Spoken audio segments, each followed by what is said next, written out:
It's the Locked On Podcast Network, your team every day. You are Locked On Cowboys, your daily Dallas Cowboys podcast. Part of the Locked On Podcast Network, your team every day. Locked On Cowboys.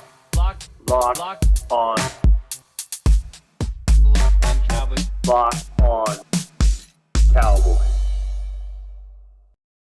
Welcome back to the Locked On Cowboys podcast, part of the Locked On Podcast Network. Thank you for tuning in. I am your host, Marcus Mosher. You can follow me on Twitter at Marcus_Mosher.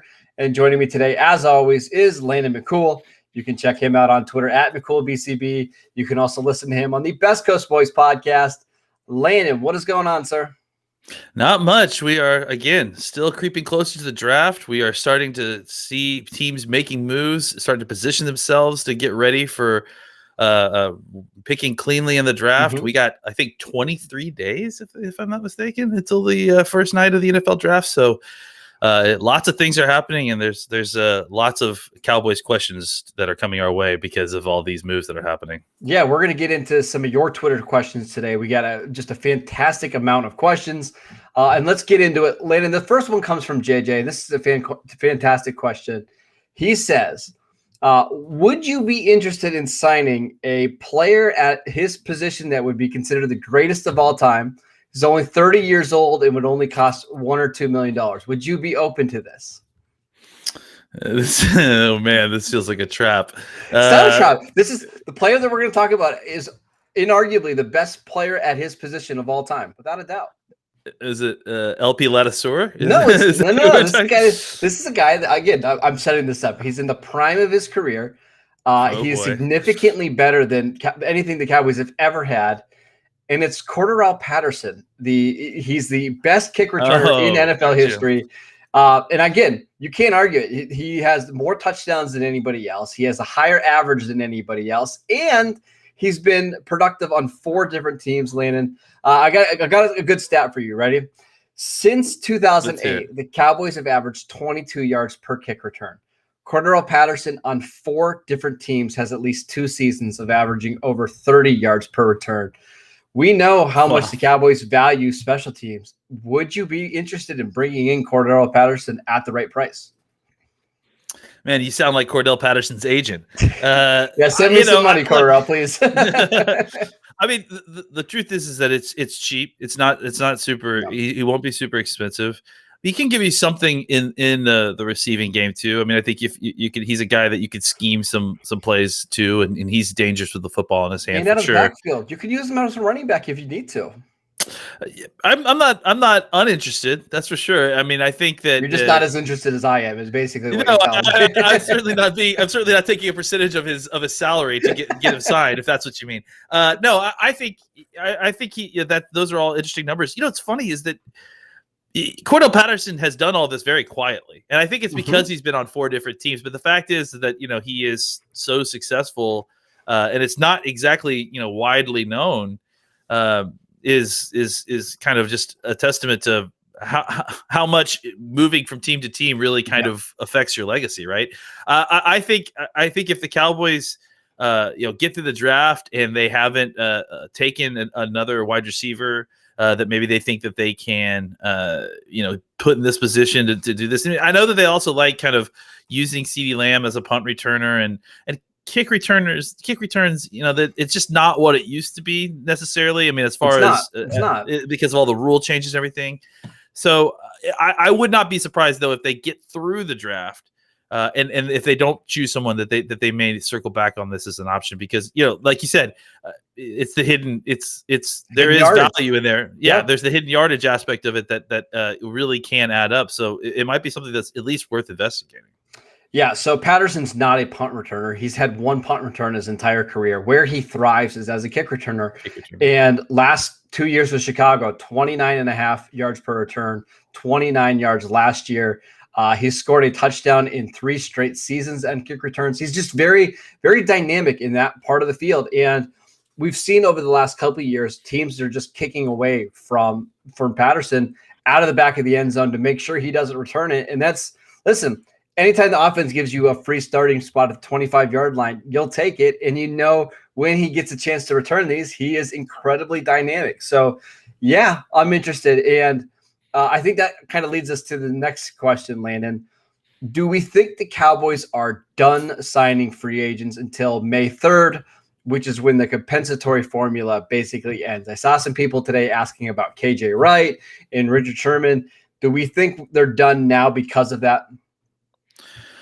I mean, I wouldn't be surprised, I mean, May 3rd also happens to be, right around the time that the draft is over as well. Yes. So I do think that, those two things are both promoting the idea that there will be a secondary market after the draft, which there always is. Yes. And look, I think that's the thing to keep in mind here with the Cowboys and some of their free agent moves. And we've stressed this before, but just to kind of reiterate again, that this is free agency isn't over when the draft starts. In fact, if anything, there's a whole other wave of free agency that exists once teams get their hands on their new draft picks and they take a look at their roster and see, okay, now that we've got this guy, maybe we don't need this little bit overpriced player. And a lot of those guys can end up being really good players and useful players for you. So, and then we do a whole thing again once roster cuts come around and after training camp. So free agency is not done by any stretch of the imagination. And some of the names that are probably the most intriguing to the Cowboys will come available after the draft. And kind of to what you're saying there as well. Obviously, the Cowboys are fans of those comp picks and like getting the comp picks. So if it's a matter of waiting 3 weeks to sign a guy who will probably stay on the market that long, they probably will do that, because it could be the difference between having a free 6th round pick and a free 5th round pick, or a 4th round pick if you just wait a little while on signing that guy so it doesn't affect your comp picks formula. Yeah, as of right now, the Cowboys are scheduled to get, I believe, a 4th and a 5th round pick for Chidobe Awuzie and Andy Dalton leaving. And actually, Landon, I'm starting to wonder a little bit. We haven't seen an official Keanu Neal signing yet. Like, that has not been announced yet. So I'm wondering, do the Cowboys kind of have a wink-wink deal in place with Keanu Neal? Like, hey, let's wait till after March 3rd to announce this signing so we get another draft pick. Honestly, we saw it last year with Daryl Worley, right? Where the Cowboys agreed to terms with Worley, but it was after, like, the official deal didn't come in until after that deadline passed. Is there a chance that that's what's happening with Keanu Neal as well?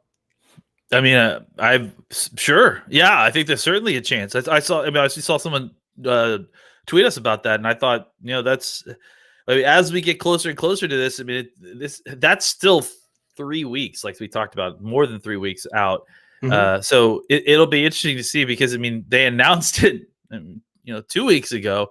It'll be interesting to see, or announced it, I guess. Right. Press, right.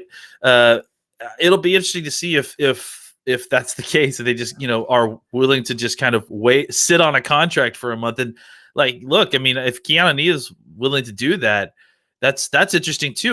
Because especially since I think from what we heard, he was having his services bid for by at least one other team, I think the Jets. So yes, I mean, I wonder if the Jets were also trying to pitch him a similar situation. So I think it's smart. And if I guess there's no rule against it, which I guess means that they can't do it. It's just it's surprising that I guess it's not that surprising, but it's a little bit surprising that players would be down for this. Yeah, because there's always a chance that the offer could get pulled, right? And I mean, the bad thing is, I don't think you're going to want to do that if you're a team, because then you get in bad with the agents. I don't think that's something that's going to happen. But listen, if it can net you probably a 5th round pick, because I believe Keanu Neal agreed to a deal like around $5 million. Hey, if you want to wait a month and pick up that extra pick, it might not be the worst thing in the world.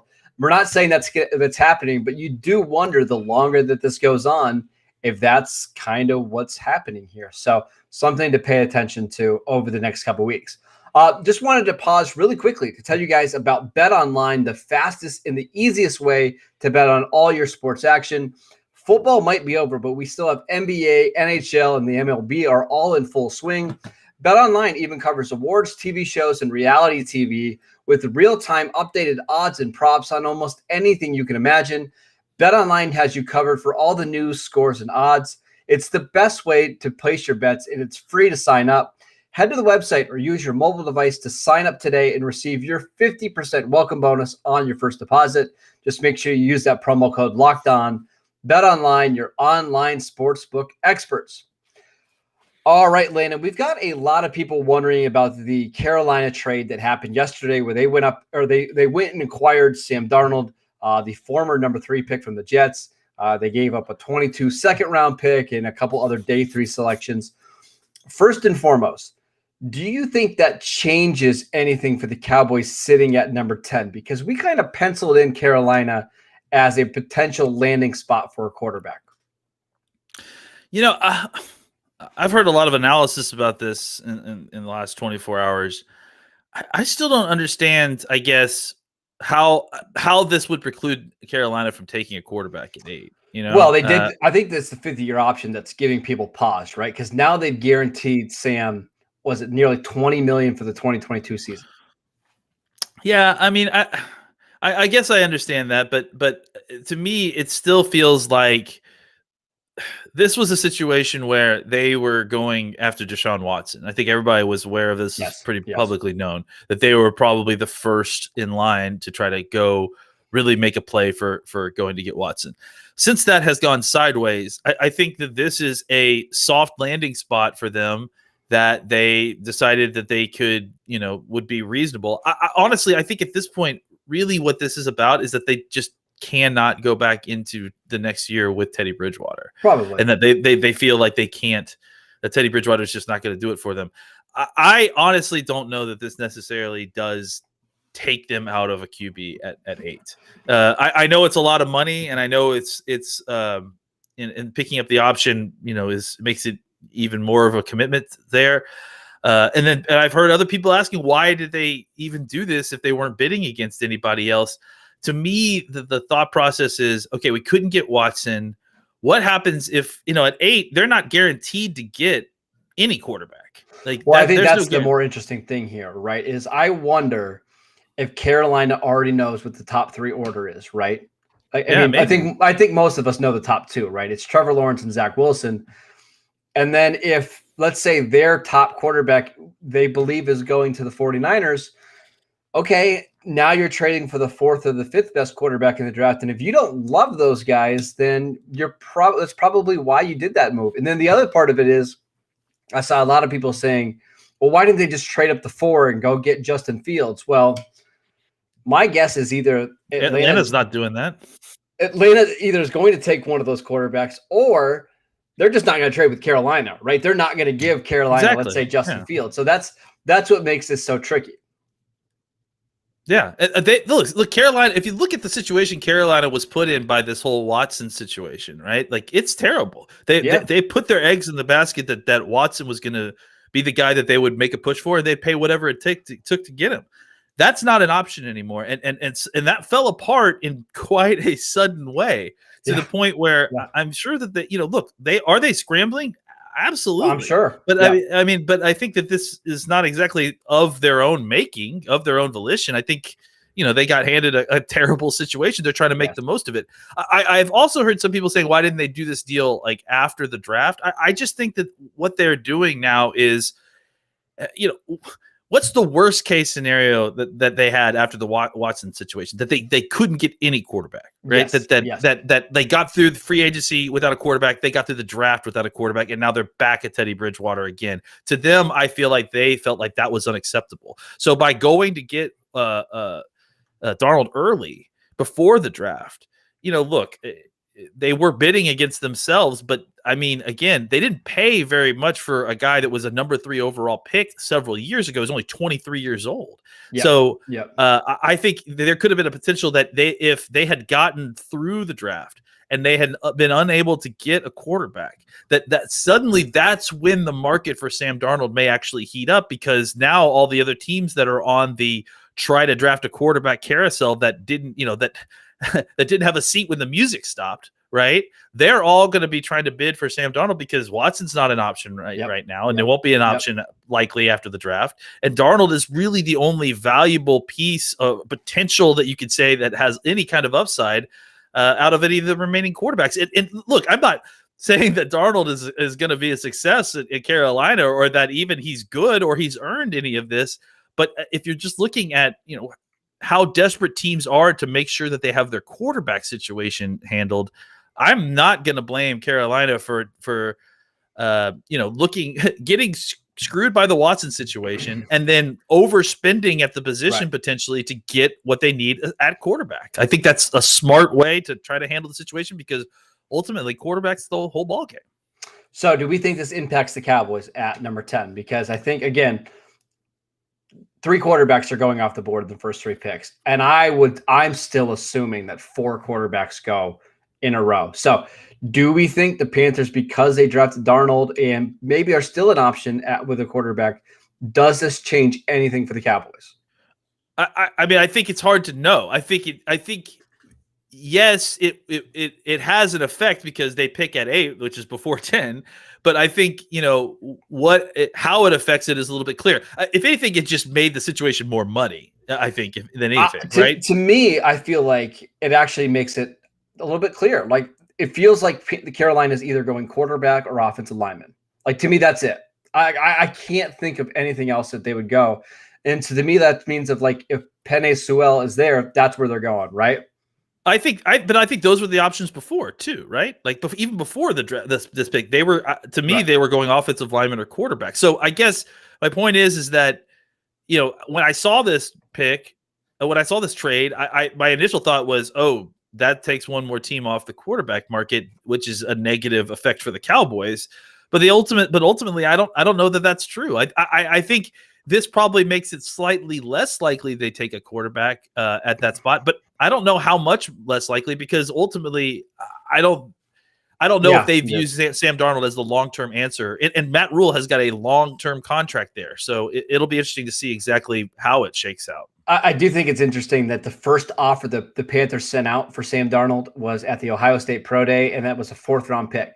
So if you're trading – if you're offering a 4th-round pick for a quarterback, to me, that doesn't signal that you believe he's a franchise guy, right? Yeah. Let's throw a dart and it'll be a good bridge if we have to draft a Trey Lance, right? Absolutely. That's what it needs to be. Yeah. One more Carolina thing. I saw a couple of people asking Twitter questions today, so I'm just going to lump your questions together.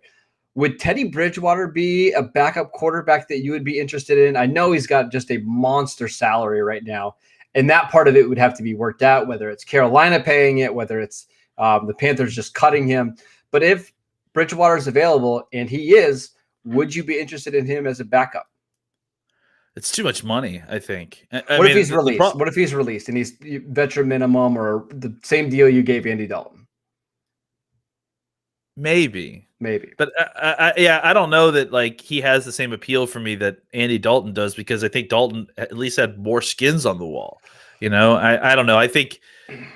Yeah, it feels like Alex him. Smith is still going to be the backup here, right? Yeah, and I think that Alex Smith is probably a better option, to be honest. Yeah, and that feels more realistic. Although I said I made the appeal for Bridgewater on Twitter: come to Dallas, play poorly, get a big contract from the Bears. That's exactly the trajectory that I would want to be on if I was Teddy Bridgewater. But I'm guessing, Landon, Bridgewater is going to want to go to a team that maybe has a little bit more of an unshaky quarterback situation, where he might be able to come in and be a relief pitcher or a competition to a guy, let's say like Drew Lock or something like that. I feel like that's probably more of a realistic way to go. Correct? Yeah, I think he's going to be more likely a guy that's going to be brought in to push an uncertain starting quarterback. I think, like Drew Lock, you said, maybe if Chicago hadn't signed Andy Dalton, I think he would have been a good situation to push Foles. Those kind of situations, I think, is where Bridgewater should look. All right, let's pause so I can tell you guys about Rock Auto. RockAuto.com is a family business serving auto parts to customers online for 20 years. They have everything from engine control modules and brake parts, motor oil, and even new carpet. Whether it's for your classic or your daily driver, get everything you need in a few easy clicks delivered directly to your door. The RockAuto.com catalog is unique and remarkably easy to navigate. Quickly see all the parts available for your vehicle and choose the brand, specifications, and prices that you prefer. Best of all, prices at RockAuto.com are always reliably low, and they're the same for professionals and do-it-yourselfers. Why spend up to twice as much for the same parts? Go to rockauto.com right now and see all the parts available for your car or truck. Right, Locked On in the How Did You Hear About Us box, so they know that we sent you. Amazing selection, reliably low prices, all the parts your car will ever need. Visit rockauto.com today. All right, Landon, let's get into a few more questions. This one comes from Robbie. What are the most optimistic projections from you, Landon, and the most pessimistic projections from me for the Cowboys record next season?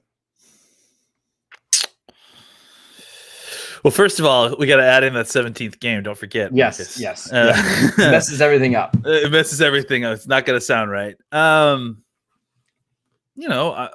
most optimistic that they managed to not only fix but supercharge the defense. That it gets to, I would say, above average. That Quinn gets in. Brings these guys back to a defense that they're more comfortable with, and that unlocks a better play at the second level with your linebackers. That hopefully you get better pass rush with Randy Gregory. You get someone like Patrick Surtain or someone in the cornerback to shore up the back end, and that the defense gets better than just manageable. That they actually can produce turnovers. That they actually can be catalysts to a certain degree. And that the offense is, what we expected to be a top 5 offense, maybe the best. If we're being the optimistic projection here, maybe they have the potential to be the best in the league. Yes, I think that's within reach. And so if you look at that, if they were able to be, number 1 offense in the league, and let's say top 12 defense in the league, I think 13-4, we're talking most optimistic, right? Like, yeah, that's I think that's possible. I mean, if they have the talent on offense to kind of do that, and the way that the rest of the conference is right now, Washington's really the only team that kind of actually frightens you on a game-to-game basis, or just maybe not frightens you, but is a good. It's going to be a good matchup, a good battle with them both games. You could easily convince yourself that you could have a good year, beat Washington twice, and sweep the NFC East, and I think potentially get a first round bye, and then we see what happens in the playoffs. I mean, I think all those things are optimistic, absolutely. Realistic, I think it's within the realm of possibility, but I think it's obviously the optimistic end of that. Yeah. So you give me the doom and gloom. Yeah, I mean, there's a couple different ways that this can go wrong. And we can start with the defense, right? It's just not better, right? And maybe you don't draft a corner early, and Trevon Diggs, goes into a sophomore slump, and the safeties continue to be a problem. That could be an issue. If the offensive line is just not healthy, again, Tyron Smith and Lyle Collins aren't able to come back fully from these injuries, and you continue to see these guys kind of get older, that's a problem. And then the worst case scenario would be Dak's just not the same after the ankle injury. And I don't expect that to be the case. But if he's worried about it and makes him less mobile in the pocket, or, that's the biggest fear. So there are a lot of ways that this can go wrong. But I agree with you on the ceiling, right? This offense, if everybody is healthy, I think if they finish outside the top 3, I would be disappointed. Honestly, with the amount of money and the amount of resources they've spent on this position, they should be averaging 30 points a game. Like they need to. They need to. They need to. If they're only the 7th or 8th best offense and they're inconsistent from game to game, some games they're scoring 37 and then some games it's 17.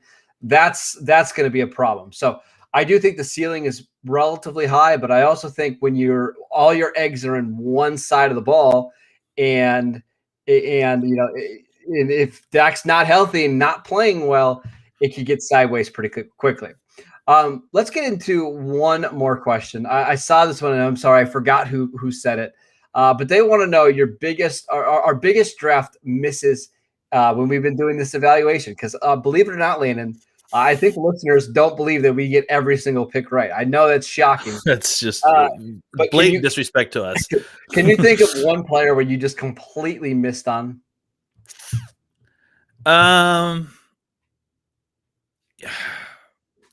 I mean, I guess the guy that's glaring to me is that I just didn't see it as much with Joey Bosa, and I guess I mean, I guess it depends. That turned out. You're going with a guy that actually turned out. Okay. I mean, I guess are they asking about a guy that I liked that became a bust? Either way, I like the way you went. Somebody that you did not love and turned out to be good.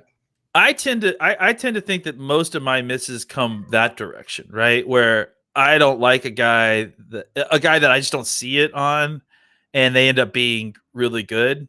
Like I think that's where I feel like I still need to be a little bit better is that there are times when there are top of the draft guys that are really highly thought of players that I watch and I don't see it with them, or I don't get it, or at least I don't see it to the level. And that's the thing with Bosa is like I still saw Bosa as a first round pick.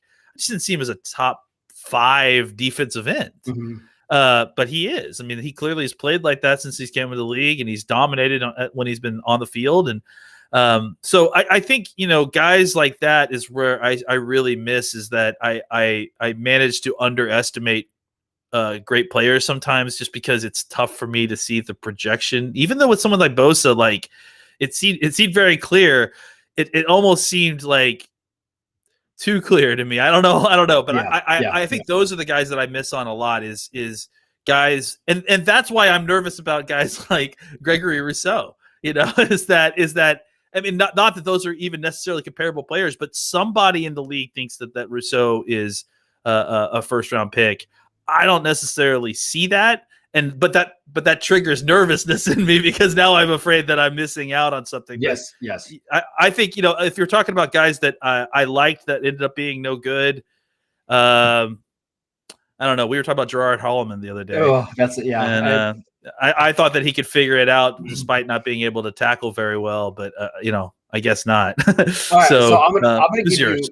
you 2 profiles of players that I missed, and then a player. Right. So first and foremost, I really struggle with these big power defensive ends, right? See, yeah, so do I. And I think you and I have talked about this before. Yes. Those are the positions that I really struggle with. And I'll give you the name this year, like Carlos Basham. I have no idea where to rank Carlos Basham because I see him as a 275-pound edge that's athletic, but I don't know if he's going to be able to win on the edge in the NFL with straight power because he didn't always do it in college. So that guy is a freak of athlete with a ton of production, but I'm just not sure it translates, and I'm sure I'll be wrong.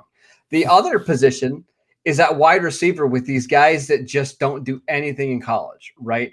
The guys that the production is just so bad, and yet they have one trait that makes them a really good player in the NFL.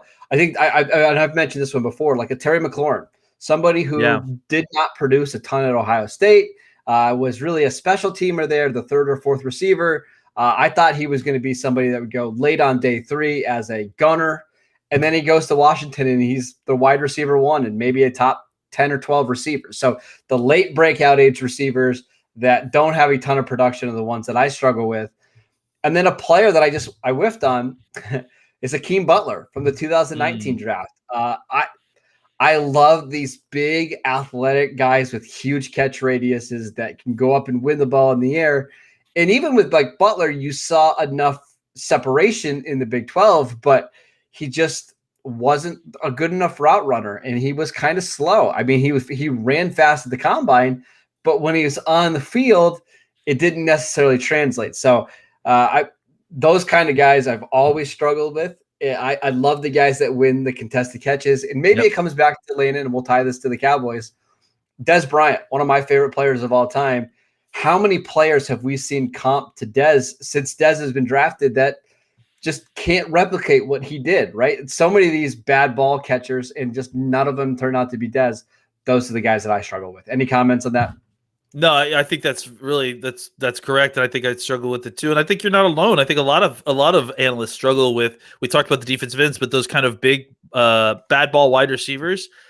That's not a trait that necessarily you should be able to live and die with as a wide receiver one. But because we saw Dez Bryant up close and personal, and he's the all-time leading touchdown receiver, I think he is. Did Whitney pass him again? Yeah. No, so. I mean, I think that there's something there, right? Like, I think that's why it's affected our eval, because now we think, okay, well, Dez made a career. This guy can do it. Yeah. But apparently that's not the case across the board. Not the case at all. So I'm starting to learn from my mistakes, but inevitably there'll be somebody in this class that I love that can do the same kind of things, and I'll miss again. So that's just the story of the draft. That is it for today's show. Thank you guys for tuning in. As always, you can download and subscribe to the podcast on Apple Podcasts, Spotify, or wherever you get your podcasts. You can follow the show on Twitter at Locked On Cowboys. You can follow Landon at McCoolBCB, and I'm at Marcus _